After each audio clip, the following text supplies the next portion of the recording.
তুলসী গাওয়ার তিনি আরো বলেন যে শেখ হাসিনাকে বাংলাদেশে অতি দ্রুত কিংবা আওয়ামী লীগকে অতি দ্রুত প্রতিষ্ঠিত করতে হবে। তাদেরকে 24 ঘন্টা কিন্তু সময় দেওয়া হবে না। তারা এই রাষ্ট্রটি ইতিমধ্যে পরিচালনা করতে ব্যর্থ হয়েছে এবং কি গোটা বিশ্ব থেকে চাপ আসবে যে নির্বাচিত সরকারের কাছে আপনার ক্ষমতা হস্তান্তর করার জন্য। এখন নির্বাচিত সরকারকে, নির্বাচিত সরকার তো প্রধানমন্ত্রী শেখ হাসিনা, যার এখনো পর্যন্ত বাংলাদেশে কিন্তু পদত্যাগ হয়নি। তার মানে উনি ক্ষমতায় আসবে এবং কি ওনার ক্ষমতা কিন্তু উনি ঠিকই বুঝে নেবে। উপদেষ্টা আসিফ মাহমুদ ও তার পিএস মোয়াজ্জেম হোসেনকে বহিষ্কার করতে হবে। ছাত্র উপদেষ্টা ও সমন্বয়কদের মাধ্যমে ওয়াসায় 150 জনের নিয়োগে চরম দুর্নীতি সংঘটিত হয়েছে। অনেক অভিযোগ আছে যে এই উপদেষ্টারা বিভিন্ন জায়গায় চাকরির তদবির এবং পদ বাণিজ্য নিয়ে হিউজ টাকা কামাইছেন। সাংবাদিক ইলিয়াস থেকে অনেকেই কিন্তু এই দাবি করেছেন।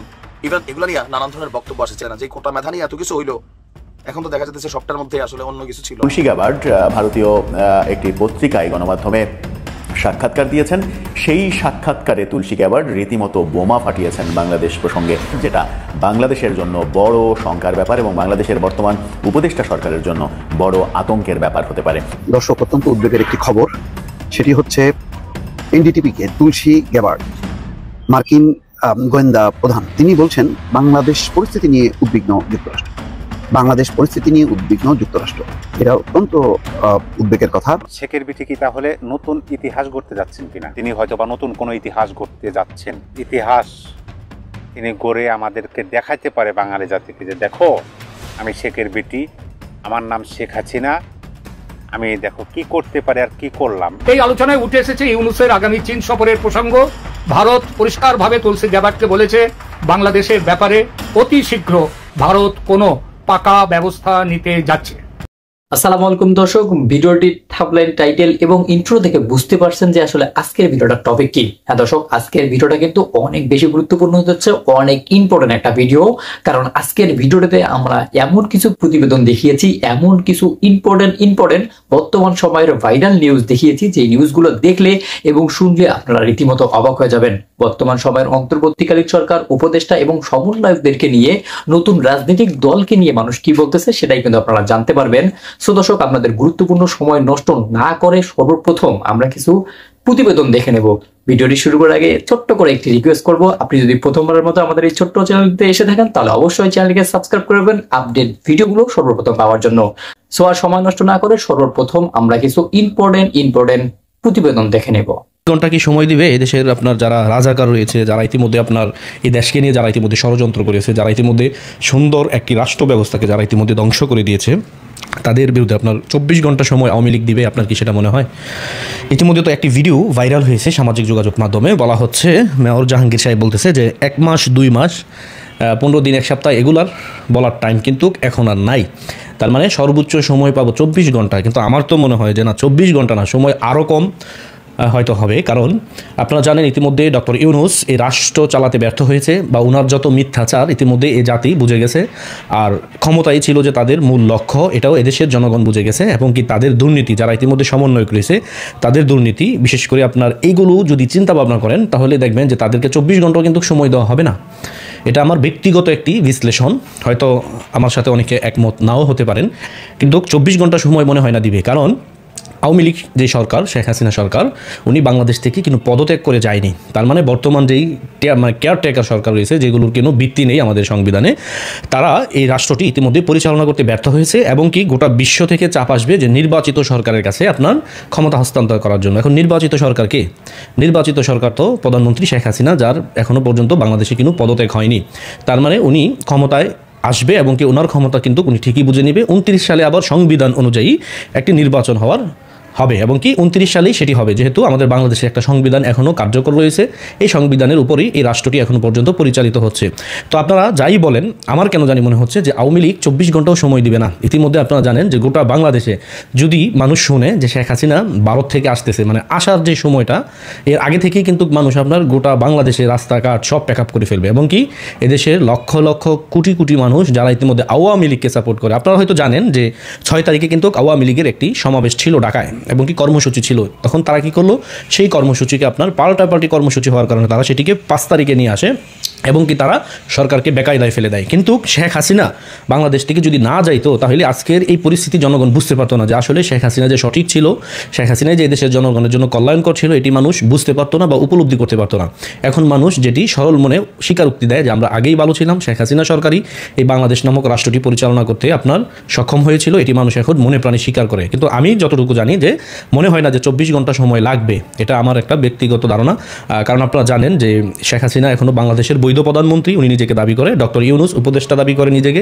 কিন্তু দিন শেষে কারটা সত্যি হয় কারটা মিথ্যা হয় সেটা সময়ই কিন্তু বলে দিবে বলে আমি মনে করি আমার ক্ষুদ্র জ্ঞানে। সূত্র আমাকে যে খবরগুলো জানিয়েছে সেইটাই বলছি, যে তাদের আলোচনার কেন্দ্রবিন্দু ছিলেন অর্থাৎ তুলসী গ্যাবার্ড এবং অজিত ডোভালের আলোচনার কেন্দ্রবিন্দু ছিল সেটা হচ্ছে বাংলাদেশ ও পাকিস্তানের সাম্প্রতিক রাজনীতি এবং রাষ্ট্রীয় মদতে কিভাবে এই ধর্মীয় মৌলবাদ প্রেরিত সন্ত্রাসবাদকে ভারত ও আমেরিকা যৌথভাবে মোকাবিলা করতে পারে সেই প্রসঙ্গটি। এই আলোচনায় উঠে এসেছে ইউনূসের আগামী চীন সফরের প্রসঙ্গ। ভারত পরিষ্কারভাবে তুলসী গ্যাবার্ডকে বলেছে বাংলাদেশের ব্যাপারে অতি শীঘ্র ভারত কোনো পাকা ব্যবস্থা নিতে যাচ্ছে এবং কি ব্যবস্থা নিতে চলেছে ভারত সেটা বলেছি আলোচনায়, পরিষ্কার কোনভাবে উঠেছে সেটা আমরা বলতে পারবো না। কিন্তু অজিত ডোভাল তার সাম্প্রতিক কাজকর্ম এবং ভারত সরকারের সাম্প্রতিক যে সমস্ত তাদের বিভিন্ন দিক থেকে যে খবর পাচ্ছি তাতে বাংলাদেশের ব্যাপারে একটা চূড়ান্ত সিদ্ধান্ত 26শে মার্চ কিংবা তার আগেই কিংবা এই তার 2-1 দিনের মধ্যেই সেই ব্যাপারে ভারত এগিয়ে চলছে, ভারত ভেবে নিয়েছে এবং ভারত সে ব্যাপারটা বলে দিয়েছে তুলসী গ্যাবার্ডকে যে কোন দিকে এগোতে চাইছে, ভারত কি করতে চাইছে। এবং সেই সঙ্গে কথা প্রসঙ্গে উঠে এসেছে আজকে ইউনূসের আমলে আইনের শাসন বলে যে কিছু নেই। আমাদের যিনি তুলসী গ্যাবার্ড তিনি হাত দুটো কপালে নিয়ে আসেন প্রণাম করার ভঙ্গিতে এবং তারপরে তিনি অনেকটা আপন মনে অনেকটা আত্মগতভাবে তিনি বলেন যে Yunus will have to pay, must pay. উপদেষ্টা আসিফ মাহমুদ ও তার পিএস মোয়াজ্জেম হোসেনকে বহিষ্কার করতে হবে। ছাত্র উপদেষ্টা ও সমন্বয়কদের মাধ্যমে ওয়াসায় 150 জনের নিয়োগে চরম দুর্নীতি সংঘটিত হয়েছে। ওয়াসায় বিধি বহির্ভূতভাবে 150 জনকে নিয়োগ দিয়েছে আমাদের ছাত্র উপদেষ্টারা এবং সমন্বয়করা। নুসরাত তাবাসসুম গুচি ব্র্যান্ডের ব্যাগ, লক্ষ লক্ষ টাকা দামের কোট শুট পরে বিদেশে যায় কিভাবে? প্রিয় সাংবাদিকবৃন্দ এবং বাংলাদেশের নাগরিকবৃন্দ, আজকে দেশ টিভিতে একটি প্রতিবেদন প্রকাশিত হয়, যেই প্রতিবেদনটা আমাদের বুকে আঘাত করেছে। আমাদের জুলাই গণ অভ্যুত্থানের উপরে এত বড় আঘাত ইতিপূর্বে এই অভ্যুত্থানের পরে কেউ করেনি। ওয়াসায় বিধি বহির্ভূতভাবে 150 জনকে নিয়োগ দিয়েছে আমাদের ছাত্র উপদেষ্টারা এবং সমন্বয়করা। উপদেষ্টা আসিফ মাহমুদ তার পিএস মোয়াজ্জেম হোসেনকে দিয়ে এই নিয়োগের সিংহভাগ সুপারিশের মাধ্যমে সে দিয়েছে। আর অপরদিকে উপদেষ্টা নাহিদ, সেও সুপারিশের মাধ্যমে ওয়াসায় গিয়ে নিয়োগ দিয়েছে। সাথে নাম রয়েছে নুসরাত তাবাসসুমের, সাথে নাম রয়েছে তৌহিদের, সাথে নাম রয়েছে নাজমুলের। আমরা খুঁজতেছিলাম যে নুসরাত তাবাসসুম গুচি ব্র্যান্ডের ব্যাগ, লক্ষ লক্ষ টাকা দামের কোট শুট পরে বিদেশে যায় কিভাবে, আমরা খুঁজতেছিলাম। আজকে সেই খোঁজার পেছনে তথ্যটা বের হয়ে এসেছে, তারা এটা কিভাবে করে। আমরা আজকের এই প্রেস বিজ্ঞপ্তিতে কিছু দাবি উত্থাপন করব। আমরা একটু চলেন আমরা শুনি। আমজনতা দলের পক্ষ থেকে জানানো হচ্ছে যে আমরা গভীর উদ্বেগের সঙ্গে লক্ষ্য করছি যে ছাত্র উপদেষ্টা ও সমন্বয়কদের মাধ্যমে ওয়াসায় 150 জনের নিয়োগে চরম দুর্নীতি সংঘটিত হয়েছে। স্বচ্ছ ও ন্যায়সঙ্গত পদ্ধতিতে নিয়োগ না দিয়ে স্বজনপ্রীতি, ঘুষ এবং অবৈধ প্রভাব খাটিয়ে এই নিয়োগ সম্পন্ন করেছে উপদেষ্টা এবং সমন্বয়কবৃন্দ। গণমাধ্যমে প্রকাশ পেয়েছে এই কথাগুলো, যেখানে উপদেষ্টা আসিফ মাহমুদের পিএস মোয়াজ্জেম হোসেন এবং উপদেষ্টা নাহিদ এবং সমন্বয়ক নুসরাত তাবাসসুম, তৌহিদ, নাজমুলের নাম এসেছে। কোটার বিরুদ্ধে লড়াই করে আমরা এমন দুর্নীতির মাধ্যমে নিয়োগ প্রত্যাশা করতে পারি না। ইতিপূর্বে সচিবালয়ে 3 কোটি টাকার নিয়োগ জালিয়াতি ফাঁস হওয়ার পরেও কোনো ব্যবস্থা নেওয়া হয় নাই। 7 দিনের জন্য একটি তদন্ত কমিটি গঠন করা হয়েছিল, সেই তদন্ত কমিটি এখনও শেষ হয় নাই। উপদেষ্টা নাহিদের সুপারিশের আরেকটি খবর ফাঁস হয়েছিল, আপনারা জানেন। তিনি বঙ্গবন্ধু শিক্ষক পরিষদের প্রতিনিধি শাহিদুর রহমানকে নিয়োগের সুপারিশ করেছিলেন। পরবর্তীতে আমরা যখন এটা নিয়ে কথা বললাম, প্রতিবাদ করলাম, তখন তিনি সেটি বাতিল করলেন। এই ফাঁস হওয়া নিয়োগ বাতিল করলেন প্রকাশ পাওয়ার পরে। ছাত্র উপদেষ্টাদের এমন নিয়োগ জালিয়াতি জুলাই গণ অভ্যুত্থানের পরিপন্থী এবং নৈতিকতা বিবর্জিত কাজ। আমরা এই প্রেক্ষিতে সরকারের নিকট হতে জোর কিছু দাবি জানাচ্ছি। 1 নম্বর দাবি, এই নিয়োগ জালিয়াতিতে জড়িত থাকায় উপদেষ্টা আসিফ মাহমুদ ও তার পিএস মোয়াজ্জেম হোসেনকে বহিষ্কার করতে হবে এবং তাদের বিরুদ্ধে আইনগত ব্যবস্থা নিতে হবে। সাবেক উপদেষ্টা নাহিদের নিয়োগ দুর্নীতি দুদক কর্তৃক তদন্ত করে আইনগত ব্যবস্থা নিতে হবে। সচিবালয় ও সরকারি অফিসসমূহে ছাত্র প্রতিনিধি নামের কর্তৃত্ববাদী সমন্বয়কদের অপসারণ করতে হবে এবং সচিবদের পাশে দুইজন আমরা শিশু সচিব দেখি, এই শিশু সচিবদেরকে এখান থেকে সরাতে হবে। মংলা বন্দর শ্রমিক সংঘের প্রধান উপদেষ্টা পদ হতে হান্নান মাসুদ ও অন্যান্য সমন্বয়কদের অপসারণ করতে হবে। আমজনতার দল এই মর্মে জানাচ্ছে যে নতুন বাংলাদেশে নতুন স্বাধীনতার সঙ্গে প্রতারণা করা প্রতারকদের বিরুদ্ধে ব্যবস্থা না নিলে দুর্বার আন্দোলন গড়ে তোলা হবে। শেখের বিটি কি তাহলে নতুন ইতিহাস গড়তে যাচ্ছেন কিনা? দেখেন, এরকম প্রশ্ন, এরকম কথা আমার মনের মধ্যে বেশ কিছুদিন আগে থেকে উকিঝুঁকি মারতেছে, কিন্তু বলার মতো এরকম পরিস্থিতি আমি মনে করি নাই যে এরকম পরিস্থিতি হয়তো এখনো আসে নাই। কিন্তু যেরকম সংবাদ বা যেরকম বিষয় দেখা যাচ্ছে বর্তমান সময়, সেটাতে মনে হইতেছে যে না, এই কথাগুলো বলা উচিত। হতে পারে এরকম ঘটনা ঘটতে পারে যে তিনি হয়তো বা নতুন কোনো ইতিহাস গড়তে যাচ্ছেন। বাংলাদেশে নতুন নতুন ইতিহাস হয়, নতুন নতুন পরিস্থিতি, নতুন নতুন ঘটনার উদ্ভব ঘটে এই বাংলাদেশে। যেমন ধরেন 2024 সালের আগস্ট মাসের 5 তারিখ যে ঘটনাটা ঘটলো, যে ইতিহাসটা রচিত হলো বাংলাদেশের রাজনৈতিক ময়দানে, সেটা কিন্তু কেউই ভাবতে পারছিল না। কিন্তু বাংলাদেশে এরকম ইতিহাস হয়, ইতিহাসের পরিপ্রেক্ষিতে ইতিহাস, ঘটনার পরিপ্রেক্ষিতে ঘটনা, পরিস্থিতির পরিপ্রেক্ষিতে পরিস্থিতি, মানে পাল্টাপাল্টি এরকম ঘটনা ঘটে, এরকম পরিস্থিতি হয়, ইতিহাস হয়। বাংলাদেশ ইতিহাস জন্ম দেওয়ার, বাংলাদেশের মানে ঘটনাবহুল বাংলাদেশ, এখানে নতুন ইতিহাস ঘটতে পারে। সেই তুলনায় আমার মনে হয় যে শেখের বিটি অর্থাৎ আওয়ামী সভানেত্রী শেখ হাসিনা অবশ্যই নতুন কোনো ইতিহাস তিনি গড়ে আমাদেরকে দেখাতে পারে বাঙালি জাতিকে, যে দেখো আমি শেখের বিটি, আমার নাম শেখ হাসিনা, আমি দেখো কি করতে পারি আর কি করলাম, এরকম আমার কাছে মনে হয়। যেমন ধরেন বর্তমানে একটা কথা বা একটা বিষয় আবার সামনে চলে আসতেছে, হয়তো বা আপনারা কিছুদিনের মধ্যে, 2-4 দিনের মধ্যে এই বিষয়গুলো প্রকট আকারে সব জায়গায় দেখতে পারবেন, শুনতে পারবেন, আলোচনা, যে আদৌ কি শেখ হাসিনা তার প্রধানমন্ত্রী পদ থেকে পদত্যাগ করছেন কিনা, আর যদিও বা করে থাকে সে পদত্যাগপত্রটা কোথায়, এরকম আলোচনা হইতেছে অনেক গুরুত্বপূর্ণ জায়গা থেকে, অনেক মানে আপনার ক্ষমতাধর জায়গা থেকে এই প্রশ্নগুলো উঠে আসতেছে। যেমন ধরেন বর্তমান যুক্তরাষ্ট্রের প্রেসিডেন্ট ডোনাল্ড ট্রাম্পের একটা মানে Twitter account, verified Twitter account, x handle, সেখানে একটা পোস্ট নিয়ে কিন্তু অনেক ধরনের কথা আমরা দেখতে পেলাম বা শুনতে পেতেছি। ডোনাল্ড ট্রাম্পের মতো একজন ব্যক্তিত্ব, তিনি রানিং আমেরিকার প্রেসিডেন্ট, তার নামে ফেক একটা অ্যাকাউন্ট খুলবে কেউ, ফেক পোস্ট দিবে, তাও আবার আপনার এলন মাস্কের একটা প্রতিষ্ঠানের, এটা হয় না, হতে পারে না। যাই হোক, সেটা নিয়ে আলোচনা হইতেছে, বিতর্ক হইতেছে, হতে থাক। কিন্তু মূল যেটা বিষয়, সেই বিষয়ে আসি যে আদৌ কি তিনি পদত্যাগ করছেন কিনা, তিনি কি আদৌ পদত্যাগপত্র জমা দিচ্ছেন কিনা বা দিছিলেন কিনা, সেইটা আমি একটা ইউটিউব চ্যানেলে দেখলাম বা একটা নিউজে দেখলাম, 7 দিনের একটা দিছে যে 7 দিনের মধ্যে শেখ হাসিনার পদত্যাগপত্র প্রকাশ করতে হবে বা জমা দিতে হবে। যদি জমা দেয় তাহলে একটা গ্রহণযোগ্যতা কিন্তু পাবে এই সরকার, এই বর্তমান সরকার, যে হ্যাঁ এটা সংবিধান অনুযায়ী ঠিক আছে। আর যদি এই পদত্যাগপত্র না দেখাইতে পারে তাহলে কিন্তু এখানে প্রশ্ন আসবে এবং মানে রাষ্ট্রপতি, সেনা প্রধান, এদেরকে মানে এরকম হতে পারে। আর আমি প্রথমে যে কথাটা বললাম যে শেখ হাসিনা কি আর একটা খেলা দেখাবেন কিনা, যদি দেখেন প্রকৃতপক্ষেই তিনি যদি পদত্যাগ না করে থাকেন, তাহলে এখানে কোন খেলাটা আসতেছে, যে বাংলাদেশে এখনো সংবিধান বহাল আছে, আর এই সংবিধানের আন্ডারেই বর্তমান সরকার কিন্তু আপনার কি বলে শপথ নিছে, আর এই সংবিধানই কিন্তু বলবে যে এই সংবিধান অনুযায়ী এখনো প্রধানমন্ত্রী কিন্তু শেখ হাসিনা, যদি পদত্যাগ না করে থাকে।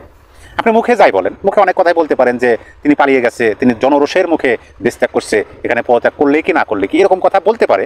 কিন্তু যখন আপনি আইনের কাছে যাবেন, যখন আপনি আদালতের কাছে যাবেন, সেখানে কিন্তু আপনার প্রমাণ লাগবে, সেখানে কিন্তু আপনার দলিল লাগবে।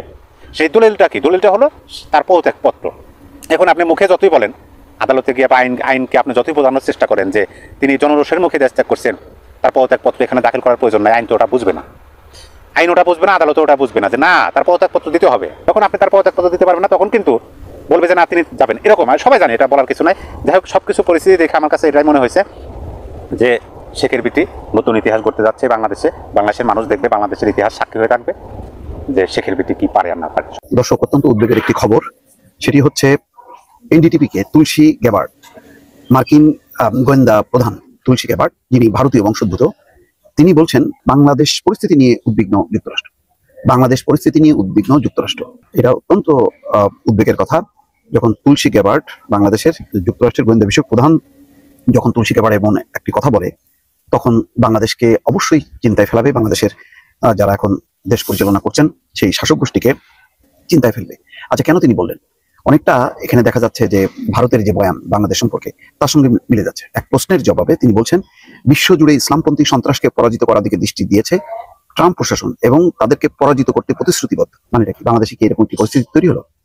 বিশ্বজুড়ে ধর্মীয় সংখ্যালঘুদের উপর নিপীড়ন, হত্যাকাণ্ড সহ বিভিন্ন ইস্যুতে এক প্রশ্নের জবাবে ন্যাশনাল ইন্টেলিজেন্সের পরিচালক তুলসী বলেন, দীর্ঘদিন ধরে হিন্দু, বৌদ্ধ, খ্রিস্টান এবং অন্য ধর্মীয় সংখ্যালঘুদের বিরুদ্ধে নিষ্পেষণ, হত্যাকাণ্ড এবং নির্যাতন দুর্ভাগ্যজনক এসব নিয়ে যুক্তরাষ্ট্র সরকার, প্রেসিডেন্ট ট্রাম্প এবং তার প্রশাসন উদ্বিগ্ন। অনলাইন এনডিটিভি জানাচ্ছে, তুলসী গ্যাবার্ড বলেছেন, প্রেসিডেন্ট ডোনাল্ড ট্রাম্পের অধীনে নতুন মন্ত্রী পরিষদ বাংলাদেশের অন্তর্বর্তী সরকারের সঙ্গে আলোচনা শুরু করেছে। আলোচনা তো শুরু করেছে বুঝলাম, কিন্তু সেই আলোচনার মধ্যে কি এসছে বাংলাদেশে এরকম নির্যাতন হচ্ছে, এটা কিন্তু এখনো প্রকাশ হয়নি। কিন্তু তুলসী গ্যাবার্ড বলছে যে আলোচনা শুরু করেছে। এই আলোচনা সবে শুরু হয়েছে। এই বিষয়টি উদ্বেগের মূল, অর্থাৎ ধর্মীয় সংখ্যালঘুদের উপর নির্যাতন, এটাই নাকি উদ্বেগের মূল বিষয় এবং ইসলাম পন্থার যেই প্রভাব। তুলসী গ্যাবার্ড এই সময় ইসলামিক খিলাফতের আদর্শ সম্পর্কেও মন্তব্য করেন। কিভাবে উগ্রপন্থীরা এবং সন্ত্রাসী গোষ্ঠীগুলো বিশ্বব্যাপী এমন একটি আদর্শ বাস্তবায়ন করতে চায় যা নিয়ে কথা বলেন। তুলসী বলেন, ইসলামপন্থী সন্ত্রাসের হুমকি এবং বিভিন্ন সন্ত্রাসী গ্রুপের বৈশ্বিক প্রচেষ্টা একই আদর্শের এবং একই লক্ষ্যের। তাদের লক্ষ্য ইসলামিক খেলাফত শাসন প্রতিষ্ঠা করা। তারা যেটাকে গ্রহণযোগ্য বলে মনে করে তার বাইরে অন্য ক্ষেত্রে এটা স্পষ্টত অন্য যে কোনো ধর্মের মানুষকে প্রভাবিত করে। তারা এটা বাস্তবায়ন করার জন্য সন্ত্রাস এবং অন্যান্য ভয়াবহ পন্থা এবং উপায় বেছে নেয়। তুলসী গ্যাবার্ড বলেন, এমন আদর্শকে শনাক্ত করে তাকে পরাজিত করতে এবং মৌলবাদী ইসলামপন্থী সন্ত্রাসের উত্থানের রীতি টানতে প্রতিশ্রুতিবদ্ধ ডোনাল্ড ট্রাম্প। তো ভালো, মানে জঙ্গিবাদ, উগ্রবাদ এগুলি তো অবশ্যই প্রতিহত। বাংলাদেশে এই ধরনের তহিদি জনতার নামে কিছু কর্মকাণ্ড চলছে, তো সেটার বিরুদ্ধে তো সামগ্রিকভাবে লড়াই করছে প্রধান রাজনৈতিক শক্তি। বিএনপি কি এটাকে সাপোর্ট করছে? করছে না। বরং যে সমস্ত প্রবণতা হচ্ছে, তারা পট পরিবর্তনের পর যে সুযোগগুলো নিচ্ছে, তার বিরুদ্ধে তো সরকারের অবস্থান খুব পরিষ্কার। এবং এই যে মাজারের বিষয়ে যে সেগুলি তদন্ত চলছে, গ্রেপ্তার চলছে, তারপরে সংখ্যালঘু সম্প্রদায়ের যে সমস্ত ঘটনাগুলো ঘটেছে প্রকৃতভাবে রাজনৈতিক কারণ ছাড়া, সেগুলির ব্যাপারেও তো তদন্ত চলছে, গ্রেপ্তার চলছে। কয়েকদিন আগে যে কুমিল্লার একটা ঘটনা, একজন যুবক রাতের আধারে ভাঙলো, সাথে সাথে তাকে গ্রেপ্তার করা হলো। এইগুলো না দিয়ে শুধু মানে অভিযোগটাই তোলা হবে, তাহলে ভারতেও মুসলমান সংখ্যালঘুদের উপর যে অত্যাচার চালাচ্ছে মোদী সরকার, বহু জায়গায় এখনো গরু কাটতে দেয় না, গরুর গোশ চলে না, গরু কাটা হয় না আমেরিকা। ভারতে তো যেখানে বিজেপি শাসক আছে সেখানে করতে দেয় না। তো এগুলিও তো নিপীড়ন, নির্যাতন, সেগুলিও তারা সে ব্যাপারে অ্যাড্রেস করুক। এখানে বলছেন যে বাংলাদেশ প্রসঙ্গে ট্রাম্প বলেন, এই বিষয় নিয়ে দীর্ঘ সময় কাজ করেছেন প্রধানমন্ত্রী অর্থাৎ মোদী। সত্যি বলতে কি, আমি এখনো বিষয়টি জানার চেষ্টা করছি। I will leave Bangladesh to the prime minister. যাই হোক, এখন এটা একটা ভারতীয় বয়ান। তুলসী গ্যাবার্ড যেটা বললো, এটা হলো ভারতীয় এনডিটিভিকে তাদেরকে একটা আশ্বস্ত করার, সান্ত্বনা করা, বাস্তবতাটা কি। এবং যখন নাকি আলোচনা শুরু করবে, যেমন জাতিসংঘের মহাসচিব এসে দেখে গেছেন, তার কাছে তো এমন কিছু মনে হয়নি, এমন কোনো আহ্বানও তিনি জানাননি। এখন মার্কিনরা আসুক, আলোচনা করুক, ভারতীয় বয়ান সঠিক নাকি বাংলাদেশের যে অবস্থান, সেই অবস্থানটা সঠিক, সেটা বিবেচনা হবে। তবে এই যে শিরোনামটা যেটা বলেছে যে বাংলাদেশের পরিস্থিতি নিয়ে উদ্বিগ্ন যুক্তরাষ্ট্র, এটা নিঃসন্দেহে বাংলাদেশের অন্তর্বর্তী সরকার। আসসালামু আলাইকুম ওয়া রাহমাতুল্লাহি ওয়া বারাকাতুহু। যে যেখান থেকে এই ভিডিওটি দেখতেছেন সবাইকে জানাই মনের অন্তঃস্থল থেকে ভালোবাসা, অভিনন্দন। আমাদের বাংলাদেশে সরকারের যে একটা মানে আগস্ট মাসে যে একটা পরিবর্তন ঘটে, সেই পরিবর্তনকে আপনার কেন্দ্র করে বাংলাদেশে যে পরিমাণ অরাজকতা, সন্ত্রাসী হামলা বা যে পরিমাণ অরাজকতা হয় আর কি, এ টু জেড, তো তারা ভাবছে যে আমরা পার পেয়ে যাব। মানে কি, মানে এই যে যাতে পাকিস্তান থেকে একটা পরিকল্পনা করে আমাদের বাংলাদেশে পুনরায় সেই ৭১-এর মতো একটা হামলা করাইছে পাকিস্তান। এটা কি বর্তমান একে একে সবকিছু কি বের হয়ে আসতেছে। আপনারা অনেকে জানেন যে গতকালকে ভারতের একটা গণমাধ্যমে আপনার তুলসী গ্যাবার্ড একটা সাক্ষাৎকার দেন এবং সেখানে আমাদের বাংলাদেশ প্রসঙ্গে তিনি মানে দীর্ঘ একটা আলোচনা করে। সেখানে তিনি অনেক কথাই বলে যে বাংলাদেশে মৌলবাদী গোষ্ঠী, জঙ্গিবাদী গোষ্ঠী পুনরায় তারা মাথা চারা দিয়ে উঠছে এবং এই বাংলাদেশে এই অন্তর্বর্তীকালীন সরকার ডক্টর ইউনূস তার যে অবদান, কিংবা পুরো বিশ্বে ওয়ার্ল্ডের ভিতরে তিনি হঠাৎ করে পাকিস্তানকে টেনে নিয়ে আসে যে ওয়ার্ল্ডের ভিতরে আপনার সন্ত্রাসী, আপনার কি বলে এই জঙ্গিবাদী বা এই যে আপনারা মনে করেন আছে মাফিয়া একটা গোষ্ঠী আছে, এটার ভিতরে ওয়ার্ল্ডের ভিতরে র্যাঙ্কিং আছে ২ নম্বর পাকিস্তান। তো পাকিস্তানকে তিনি কেন টানে? এর জন্য টানে যে এই পাকিস্তানের সাথে বর্তমান বাংলাদেশের যে সম্পর্ক মানে বজায় রাখতেছে এই অন্তর্বর্তীকালে সরকার, এটার জন্য কি তারা সতর্ক বার্তা করে দেয়। অন্যদিকে আমাদের বাংলাদেশে মানে যে পরিমাণ বর্তমান ট্রেন্ডিং আছে আপনার ধর্ষণ, যে পরিমাণ ধর্ষণ হচ্ছে, বিশেষ করে এই দর্শক, আমাদের এই প্রতিবেদনগুলো দেখার পর আপনাদের মন্তব্য কি, আপনাদের প্রতিক্রিয়া কি, সেটা কিন্তু অবশ্যই জানাতে ভুলবেন না। আর দর্শক, বর্তমান বাংলাদেশের পরিস্থিতি এবং আগামীর বাংলাদেশ নিয়ে আপনাদের স্বপ্ন কি? অন্তর্বর্তীকালীন সরকারকে আরো কিছুদিন সময় দিলে কি অন্তর্বর্তীকালীন সরকার বাংলাদেশটাকে সংস্করণ করে সুন্দর একটি বাংলাদেশ আমাদেরকে উপহার দিতে পারবে কিনা, এ বিষয়টি নিয়ে কিন্তু আপনারা অবশ্যই আপনাদের গুরুত্বপূর্ণ একটি মন্তব্য করে দিতে পারেন আমাদের ভিডিও কমেন্ট বক্সে। দর্শক, ভিডিওটি ছিল এতটুকুই। আবার দেখা হবে নতুন কোনো ভিডিওতে, নতুন কোনো টপিক নিয়ে। ততদিন পর্যন্ত ভালো থাকুন, সুস্থ থাকুন। আল্লাহ হাফেজ।